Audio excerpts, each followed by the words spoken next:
रयणसारं सायारिणयारिदं मीडं नमो अरिहन्ताणं नमो सिद्धाणं नमो ऐरियाणं नमो वत्सायाणं नमो लोये सविसाहुणं। बोले देवाधिदेव श्री शांतिनाथ भगवान की। परम पूजनीय आचार्य भगवान श्री कुंद स्वामी जी महामुनिराज की। परम पूजनीय आचार्य भगवान श्री विभव सगज गुरुदेव की।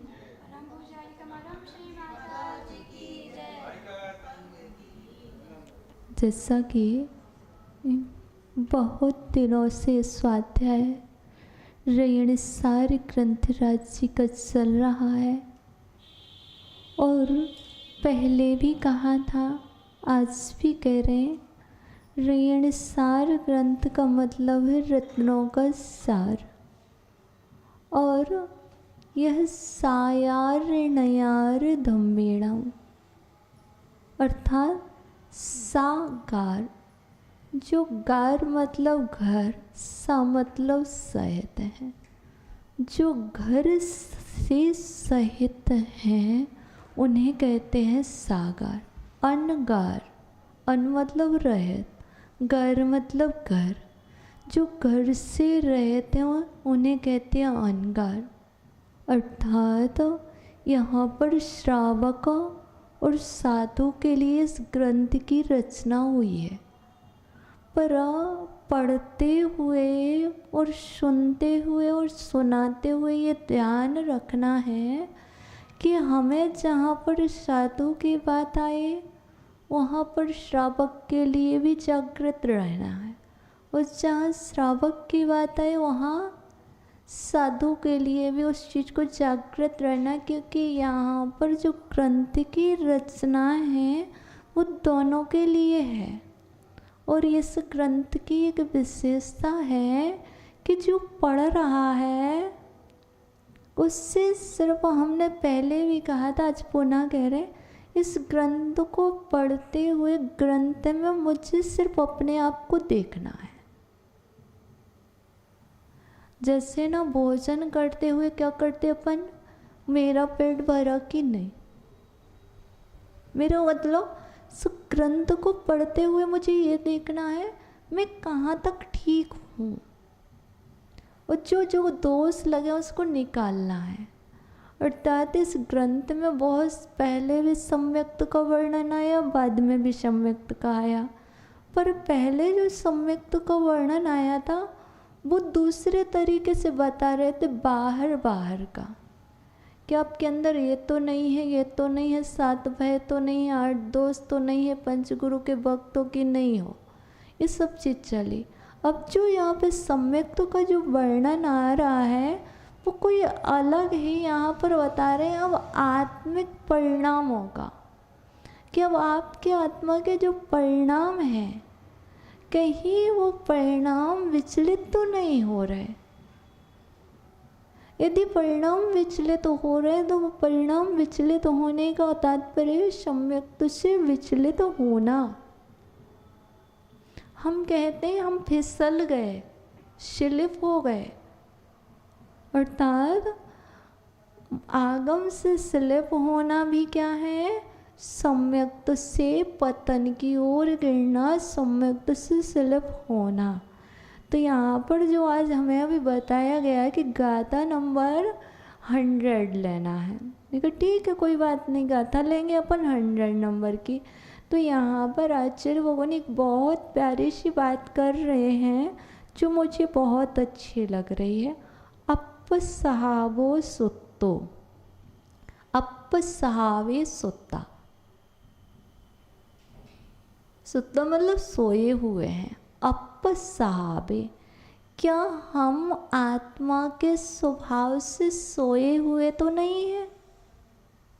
बाहर का सोना, शरीर से सोना जितना हानिकारक नहीं है जितना सोना आत्मा से सो जाना, आत्मा का स्वभाव सोया हुआ तो नहीं है, जागृत है कि नहीं। तो यहाँ पर कह रहे अपसावे सुत्ता ते साहु सम उम मुक्का।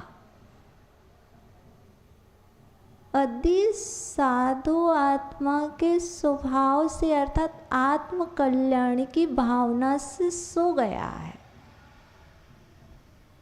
जो होना होगा सो हो जाएगा। क्या हमारा जैसा होना होगा वैसे ही होगा। बहुत कर लिया, अब क्या करना है, बहुत कर लिया, अब क्या करना, जो होना सो होना ही है, हमारे करने से कुछ नहीं। अर्थात आत्म स्वभाव से सो गए हैं। सो गए तो क्या हो गया है, ऐसा विचार करना भी सोना है। और ऐसा विचार कर रहे तो ऐसे विचार करने से क्या हो रहा है, हम सम्यक से रहित हो रहे हैं, पतित हो रहे हैं। तो यहाँ पर जो बात कही जा रही है वो बात को कितनी गहराई तक ले जाओगे। अरे बहुत तो जी लिया है, अब क्या जीना, अब क्या जीना, अभी कुछ नहीं जिया।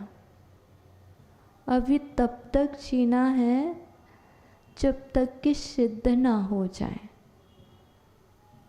जब तक जीना है जब तक सिद्ध ना हो जाए। कैसा जीना, पर्यायों में नहीं जीना है, संयम में जीना है। यूँ तो बहुत सारी पर्यायें धारण करके जीवन जिया है, मुझे पर्याय को धारण करके जीवन जीने की इच्छा नहीं है। मुझे संयम को धारण करके जब तक सिद्ध ना हो जाए तब तक जीने की इच्छा है। कहते इच्छा ना हो जीने की, ना मरने की। जीने की इच्छा नहीं है, चाह है, पिपासा है, किसकी, संयम की। और ऐसे भाव अंदर में पैदा होने का तात्पर्य है कि अंदर में आत्म स्वभाव से जागृत है। इसलिए जिसके अंदर इच्छा जाग रही कि मैं आगे चल के ऐसा करूं, मैं ऐसा करूं, ये क्या है, आत्म स्वभाव में जागृत। देखो, सोए होकर के उठ जाना आसान है, घर से मंदिर आ जाना आसान है, मंदिर से घर चला जाना और फिर यात्राएं कर लेना बहुत आसान है। लेकिन अंदर की परिणति को जागृत कर लेना, इस सबसे बड़ी जागृति है। और वो जागृति यदि आती है तो आती है स्वाध्याय से।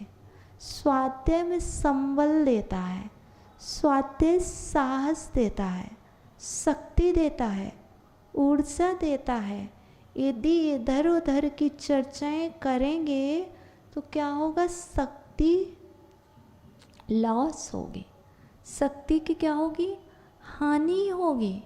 यदि ज्ञान को बढ़ाना है, शक्ति को बढ़ाना है, ऊर्जा को बढ़ाना, तो आचार्य भगवान कहते ज्ञान की चर्चा करो, ज्ञान ध्यान में लगो। तो आप यदि सो रहे होंगे तो जाग जाओगे।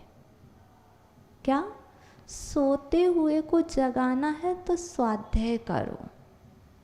तो यहाँ पर जो स्वाध्याय चल रहा है वो किस लिए हो रहा है, जो देह से तो जाग गए हैं पर आत्मा स्वभाव से सोए हुए हैं, उनको जगाने के लिए कुंद कुंद स्वामी के रयणसार ग्रंथराज का स्वाध्याय चल रहा है कि आप अंदर से भी जाग जाओ। तो को कैसे जागेंगे, अंदर से ये जानना पड़ेगा कि बाहर से जागना क्या है और अंदर से जागना।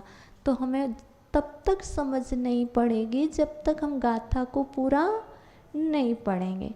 तो कह रहा देहा दिशु अनुरत्ता, बहुत इजीली गाथा याद हो सकती। देहादिषु अनुरक्ता, अर्थात जो देह में अनुरक्त हैं और मोटे नहीं, हम मोटे हो गए, हम पतले हो गए, हम देखो काले हो रहे, इस पर ध्यान जा रहा सोना दीदी का।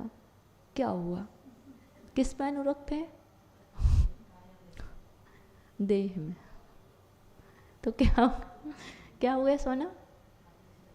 सोए हुए। किस में सोए? आत्मस्वरूप में। बाहर में जागे, ये नहीं जागना। अब तो नहीं कहोगे माता जी पतले हो, अब नहीं कहना। क्यों? हमें शरीर का पतला होना कोई हानिकारक नहीं है। आत्मा पतली नहीं होनी चाहिए, आत्मा मजबूत होनी चाहिए। यदि शरीर पतला हो जाए, आत्मा पतली हो जाए तो दिक्कत। शरीर कितना मोटा, लेकिन आपके मोटे शरीर वाले आत्मा को पतला करते हैं, और शरीर पतले वाले आत्मा को मोटा कर दे, क्योंकि वो उतने स्ट्रांग होते। हाँ, क्योंकि मैं आत्मा को मजबूत कर रही हूँ। जितने जितने कर्म आएंगे ना, मेरा मानना है जब तक शक्ति है, पूज्य गुरुदेव कहा करते हैं, जब तक शक्ति है तब तक जितने भी कर्म है सारे आ जाएं। क्यों? सहन करने की शक्ति है तो समता से सह लेंगे। यदि वॉलेट में पैसे नहीं होंगे और भिखारी आएगा तो क्या दोगे? बात को समझिएगा। कुछ नहीं है तुम्हारे वॉलेट में और वो कर रहे हो, अंकल खाने को कुछ दे दो, क्या दोगे? कुछ नहीं है, भैया मुझसे ले लो। हमारे पास है शक्ति, अभी हम क्षमता से सह सकते। और हम तो आमंत्रण देते, बुलाते हैं, आ जाओ, स्वागत है और मोस्ट वेलकम।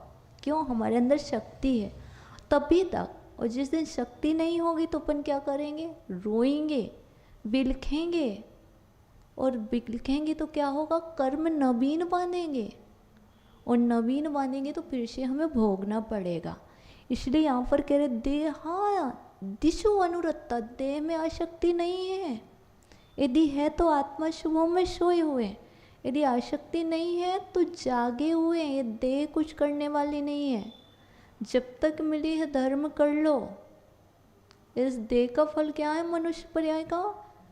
जब तक मिली है इससे धर्म कर लो, संयम पालो। कैसे पालो?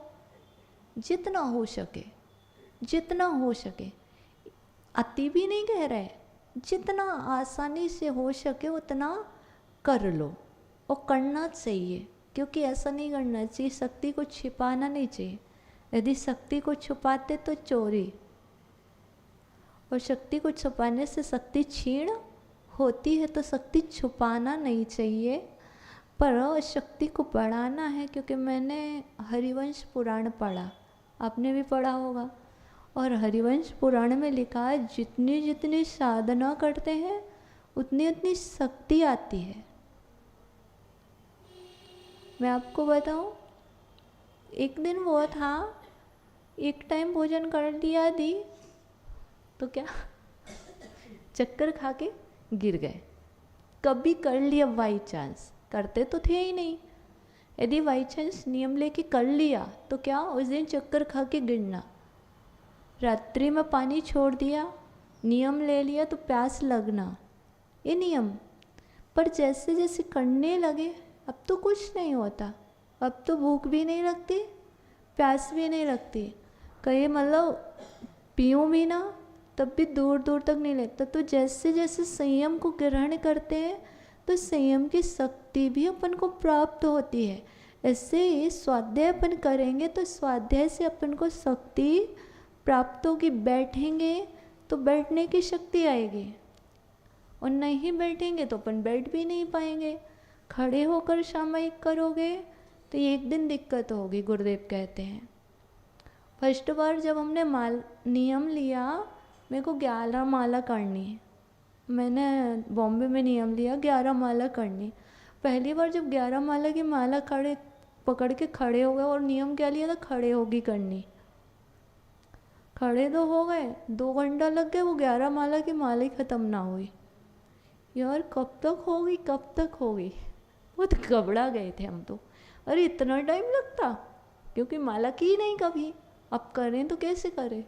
फिर ना करते करते अभ्यास हुआ, 1.5 घंटे पे आए, 1 घंटे पे आए, 1.25 घंटे में हो जाती। पर कब? अभ्यास करने से। खड़ा होना बहुत कठिन होता, पर खड़े हो गए तो 1 घंटे भी खड़े रहोगे। क्योंकि जब भी आप खड़े होकर सामयिक करें ना, तब एक विचार करें, क्या मैं हमेशा सोचती हूँ, और महाराज जी तो खड़े होकर आहार लेते हैं, जब वो खड़े होकर आहार कर सकते तो क्या हम खड़े होकर सामयिक नहीं कर सकते? काश तुम और हम यही तो सोचते, काश हम पुरुष पर्याय को प्राप्त होते महाराज बनते, और महाराज बनते तो बताओ आहार खड़े होके करते कि बैठ के? खड़े होके ही करते ना। और जब महाराज बनते तो खड़े होके।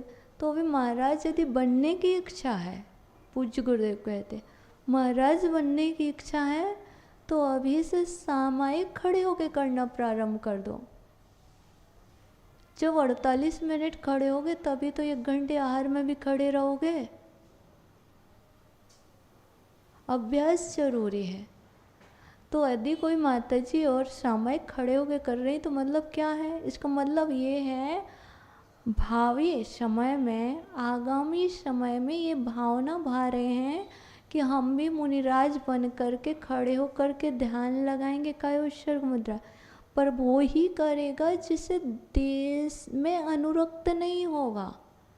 क्योंकि खड़े होने से 2 चीज़, पैर में दर्द होता है, खड़े होने से पैर में, और खड़ा नहीं होया जाता है। क्योंकि जब खड़े होना होता है तो एक चीज़ गुरुदेव कहते हैं, 1 घंटे तक खड़ा होना, तो गुरुदेव कहते हैं कि पूरा ध्यान करना चाहिए कि भगवान की प्रतिमा कायोत्सर्ग मुद्रा में कैसी होती है। अब 48 मिनट में मैं कहती हूँ 48 सेकंड को भी आप अच्छे से ध्यान लगा लिया तो भी वो सफल है।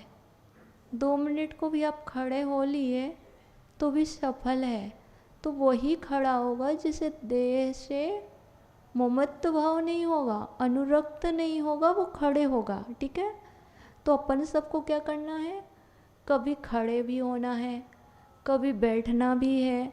जब खड़े होते ना बने, बैठते ना बने, तब दूसरी चीज़ सोचेंगे। जब तक शक्ति है तब तक खड़े होकर और बैठकर ही अपने कृतिकर्म करना चाहिए। साधु को प्रतिकर्म और श्रावक को अपने आवश्यकों का पालन 2 ही अवस्था में करना चाहिए, खड़े होकर, बैठ कर के। जब सामर्थ्य नहीं है तब तीसरी पोजीशन आती है, लेट करके, सो करके, आराम करके, तब। और जब तक शक्ति है तो छुपाना नहीं है, शक्ति को जागृत करना। तो बताया देहादिस्वनुरत्ता विषयासक्ता कसाय संजुत्ता, विषयों में आ सकते हैं। अब कैसे देह में जो अनुरक्त रहेगा वो विषयों में भी कैसे? यार आहार में ये चीज़ मिल जाती, रसना इंद्रिय क्या है, आहार में ये चीज़ खाने में मिल जाए, ऐसा हो जाए, ये विषय ही तो है, किसके? इंद्रियों के विषय हैं। और जिसने अपने देह से ममत्व छोड़ रखा है, बताओ वो खाने में आसक्ति रखेगा क्या? नहीं, उसे विषयों में आसक्ति। वो खाता है खाने के लिए नहीं खाता है, वो न जीने के लिए नहीं खाता है, वो ध्यान और अध्ययन के लिए आहार करता है। ज्ञान और संयम, अभी आगे गाथा आएगी, जयनाड़ संयम निमित्तम। साधु आहार भी करता है तो ज्ञान और संयम की वृद्धि के लिए, शरीर वृद्धि के लिए नहीं, स्वास्थ्य वृद्धि के लिए नहीं। आहार किस लिए? देखो आहार कराओ, सब लोग कराओ, लेकिन क्या? टेस्ट कर लो, बिल्कुल ना करेंगे। क्या बोलो? 1 बाइट ले लो ज्ञान की वृद्धि के लिए, संयम की वृद्धि के लिए, ध्यान के लिए, अध्ययन के लिए, सामायिक के लिए, प्रतिक्रमण के लिए, तीर्थ वंदना करने के लिए, स्तुति करने के लिए, प्रवचन करने के लिए। आप सोचो तो क्या होगा जिस समय आप ये बोलोगे, तो एक तो स्वाध्याय, और यदि उपयोग साधु का नहीं लगा तो उसका उपयोग आहार से हटकर कहाँ जाएगा, स्वाध्याय पर जाएगा। और यदि वो स्वाध्याय से ले रहा और आपने टेस्ट कर दिए तो वो कहाँ जाएगा। तो हमें यहाँ पर कुंद स्वामी को सुनने और पढ़ने का मतलब क्या है, हमारे अंदर में परिवर्तन आना। टेस्ट शब्द नहीं बोलते, क्या बोलते हैं, अनुकूल। यदि अपन को गुरुदेव एक हमेशा कहते थे, नहीं ले रहा है ना साधु, तो कहते गुरुदेव अनुकूलता देख लीजिएगा, यदि अनुकूल होगा तो आप ले लीजिए। अनुकूल से तात्पर्य, माना कि किसी को छाले हैं, अब उसको लग रहा होगा तो यदि अनुकूल होगा तो वो ले लेगा, नहीं होगा तो क्या करेगा, या तो छोड़ देगा या फिर लेगा नहीं। अनुकूलता में दोनों चीज़ आ जाती है ना। तो इसलिए अपन को क्या बोलना है, स्वाध्याय के लिए, ज्ञान के लिए, लेकिन ये ज्ञान स्वाध्याय के लिए तब लेना जब आपके अनुकूल हो तब। अनुकूलता में बहुत सारी चीज़ें समाहित हो जाती। तो आहार में अपन को जब कराना है ना, तो आहार में क्या करना चाहिए, घड़ी नहीं देखो माता जी, परिणामों की घड़ी देखो। कौन सी घड़ी देखो, परिणामों की घड़ी देखो। बहुत दिन बाद कर रही हूँ, परिणाम शुभ है, परिणाम शुभ है। तो कह रहे क्या हो गए, तो कहने का तात्पर्य है अब आहार करानी है ना, कैसे करानी है, विशुद्धि पूर्वक। और क्या करना, पूरा स्वाध्याय ला के रखना वहाँ पर। इसके लिए ये क्षमा भाव को, ये मार्दव धर्म को, मतलब हमेशा ऐसे। तो आगे कह रहे हैं विषयासक्ता, विषयों में आसक्त नहीं है। यदि विषयों में आसक्त होते तो सारी चीज़ें, क्या ये होना चाहिए था, ऐसा मिलना चाहिए था, ये विकल्प आना चाहिए था, ये मीनू दे देंगे, कल क्या करना, जो ये बना लेना।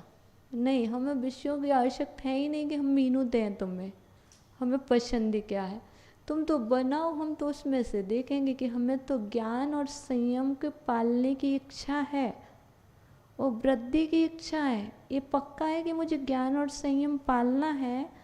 मेरी अनुकूलता जितनी होगी, अनुकूलता के अनुरूप पूरा करूँगी, क्योंकि अपने आप से धोखा नहीं करूँगी, अपने संयम से धोखा नहीं करूँगी।